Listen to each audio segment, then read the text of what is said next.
Hi, Happy New Year. I hope that your year is off to a wonderful start. I wanted to make a video about sleep. This is a concern that I see clinically all the time, whether it's people who have trouble falling asleep, trouble staying asleep, or people waking up feeling like they don't have a lot of energy or it takes them just a long time to sort of, come to a place where they're feeling like they're good and ready to go. So if this is you, I hope that these tips will help you to get some better sleep. And first of all, just know that this is a super common concern. So don't at all feel like you're the only one or like, nothing will ever change for you, because I've helped a lot of people, and we live in a society that doesn't promote rest, right? To say the least. Um, so when it comes to sleep, or sleep problems rather, I usually break it up into three different sections that I like to look at. So one is the physiological, what's actually happening physiologically for that person. One is the mental emotional, and the other one is environmental. So all these things play into what our sleep quality ends up being like. So from a physiological perspective, of course you want to cut out caffeine, you want to cut out alcohol, you want to cut out anything that's going to stimulate you. A lot of people don't know that caffeine's half-life is 5 to 6 hours in a healthy person, which means that if you're a healthy person, it should be out of your system in 10 to 12 hours. But really consider that. It's 10 to 12 hours that caffeine could be in your system. So if you are having your last coffee at 4 o'clock in the afternoon, add 12 hours to that, because it could be affecting you up until that point. My recommendation with caffeine is try to cut it out, like try to have your last caffeinated beverage by 1 or 2 o'clock in the afternoon. Obviously, depending on your own susceptibility to caffeine, that might be, maybe 4 o'clock for you is just fine. Personally, I happen to be one of these people that I'm not really affected by caffeine. So for me, it's not so much of an issue. For my mom, if she drinks it at like 11 o'clock, she won't sleep all night. So it really depends on your own sensitivity. The other thing that I'd like you to consider about caffeine, or to remember about it rather, is that green tea does have caffeine, and pop, sodas, things like that, they're full of caffeine. So just be very conscious and be aware of the things that do contain caffeine, and make sure that you keep them to a minimum in general, but certainly try to get them out of your system. Have your last one by 1 or 2 o'clock in the afternoon. Alcohol is another one of these things. So it's sort of an interesting substance, because if you notice, if you drink a glass of wine, maybe this is just me, but maybe not. If you drink a glass of wine, you tend to get a little bit drowsy. But if you look at your sleep quality after you've had a little bit of alcohol, it tends to not be great. Sleep tends to not be as deep. So that's another thing that you might want to cut out. And then the other thing too is just consider what state is your nervous system in as you're going to sleep. So are you somebody that is continuing to respond to emails or read client emails, even if you're not responding, but reading client emails, reading articles pertaining to your job, solving issues? Are you actively engaged in anything? Sort of, if you're going to bed at 10, are you still actively engaged in something at 9:30? And if the answer is yes, then you might want to see how that feels in your body. So for some people that can be okay, because it doesn't really evoke a stress response. But I would say take a really, really honest look at how your body feels, because more likely than not, it's not something that promotes calmness, right? And if in that case, if it doesn't promote calmness, then you might want to consider not doing that before bedtime. So for example, I go to bed around 10 o'clock every night. And after dinner, my laptop goes off, period, full stop, no matter what. And I don't look at emails. I don't respond to emails. I don't read anything. I'm offline. And I find that works really, really well for me at minimizing stress and just allowing time for relaxation. Which sort of leads me to my next point about that, which is do you allow yourself to rest? Because I think we live in a culture that really values workaholism. But I will remind you that workaholism is an addiction, same as any other addiction. The only difference is that it's valued and praised, but it doesn't make it anything good.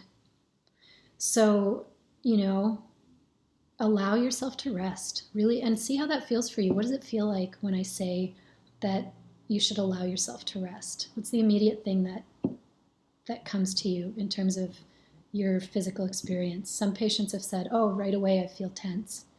You might want to look at that. You might want to just really unpack that and see what's there. From an environmental perspective, so I'm talking about your bedroom on its own. What is your bedroom like? My suggestion would be try to keep it a cooler temperature. We tend to sleep better in a cooler environment, so that's something to consider. I'm not going to give a temperature range because I think it's a highly individual thing for each person, but just what my recommendation is something that if you are kind of walking around in your everyday normal attire, it's just like a little bit uncomfortable, something where you're like, oh, I could really use a sweater.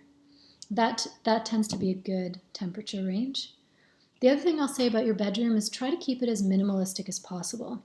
So it's a bedroom. It's meant for sleeping and intimacy, right? Keep it really simple. A bed, a nightside table. My recommendation would be to have some plants because they'll clean the air for you. And, your bedroom is going to be the last thing that you see at night.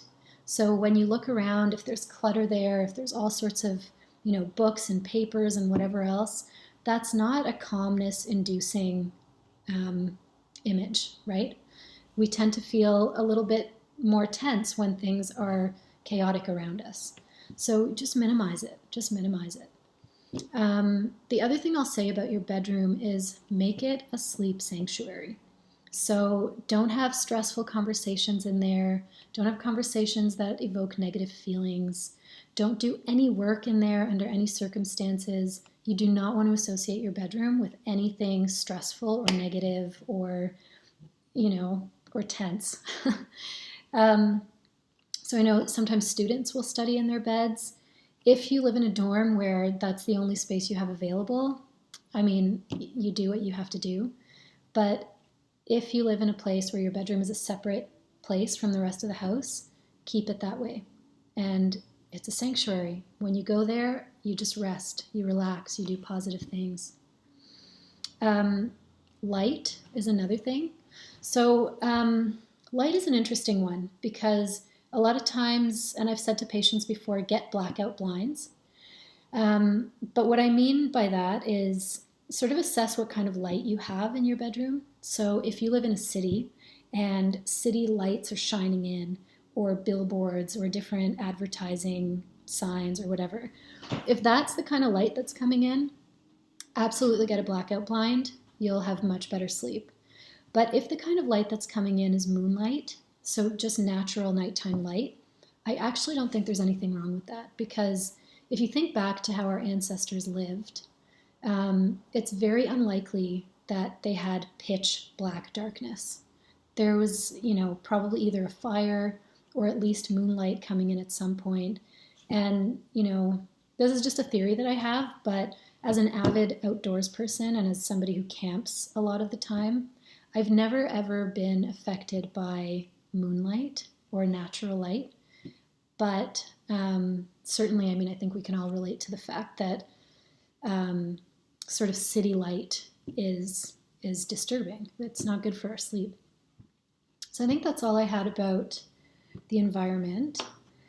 And then the mental emotional piece. So when I ask patients, what is it that prevents you from falling asleep? 9 out of 10 times, the answer that I get is my thoughts won't let me go to sleep. I'm worrying about my bills. I'm worrying about my relationship with my daughter. I'm worrying about this. I'm worrying about that. And that's a bit of a tough one because the mind is a powerful tool, but when we don't know how to train it, when we haven't really learned how to use our minds, it can be a chaotic place to be. And I think meditation is something that gets talked a lot about, right? It's kind of a buzzword for us at this point in our society. And we associate it most often with stress management, which is great. I mean, if you meditate, stress will be reduced for sure. But I think meditation is something that's much, much deeper than that. And my feeling is that meditation is about, number one, understanding that your mind is the most powerful tool you will ever know. And number two, learning how to use it. Learning how to really learn to focus and use your mind. I think that's what meditation is about. So meditation is a whole other topic, but what I'll say about thoughts is, so when you're lying awake and you're worrying about whatever it is, your bills, let's say, just notice how that feels in your body. What does it feel like to worry? So for me, worry feels like an increased heart rate. Worry feels like, my body gets warmer. I feel almost a little bit like sweating. There's sort of a lump in my throat and in my chest for sure. So just feel, what is it like to have that worry? And then what I would encourage you to do is switch your mind into, if you're worried about paying your bills, picture yourself, like see and feel yourself paying those bills. And just notice the change. What does your body feel like now? And, it might feel like relief. It might feel like safety. It might feel like security. It might feel like, it'll feel good. And the really, really wonderful thing about the mind is that it can only do one thing at a time. So it can either be worried in a bad state, or it can be focused upon a solution to that issue. And I'm not talking about wishful thinking. I'm not talking about positive thinking. I'm talking about literally changing your body's experience of a thought that is keeping you awake. If the thought in your mind is contributing to these feelings of increased heart rate, increased sweating, this type of thing, that is not a calm state. And you have absolute control over what you're thinking about. So I would encourage you to try that and see how it works for you. And, you can let me know how it works for you or how it doesn't work. It's sort of, sometimes it works, sometimes it doesn't work. It depends on your state, and it depends, I think, on your overall state of calmness in that moment. Other things that you could do to just promote calm is, and something that I actually do a lot, is in the hours leading up to bedtime. So for me, again, it's 10 o'clock. Around 8 o'clock, I'm starting to do things that are putting me in a calmer state of peace. So reading things that are inspiring, reading things that are uplifting, reading things that are happy, watching shows that are nature shows, for example, something that just calms you down, something that elicits a feeling of happiness and joy, lightness, taking an Epsom salt bath. So there are a couple things at play there. One is warm water tends to be, it's nice, right? You like having a bath. It's a nice feeling. But Epsom salts have a lot of magnesium. And magnesium is a very relaxing mineral.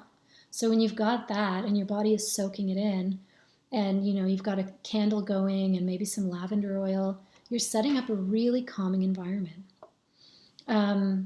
So yeah, I guess it's a lot about timing and making sure that you're not having those arguments at 8:30 at night. You're not getting all riled up about things. And obviously in life, yes, you can't always control everything, but I think we do have a lot more control than we say we do. If you're still having trouble falling asleep with these suggestions, you might consider using some herbs to help you. So some of the herbs that I use most commonly with patients are things like hops, things like passion flower, skullcap, valerian, motherwort is a really good one, California poppy is another one. So most of these herbs, what they have in common is that they're nervines. They help to just kind of calm us down. Oat is another really good one. You could try that as a tea or as a tincture. The thing with herbs is that you should probably take them for a little bit of time because they are chemicals, right? Among other things. I mean, I think there is a whole other component to herbs as well, but there are chemical constituents that are a part of that. So yeah, I think even if you can switch a couple of these things, you don't have to do all of these things, but if any of these approaches have appealed to you, then try them out. Give yourself a couple of weeks, see what happens.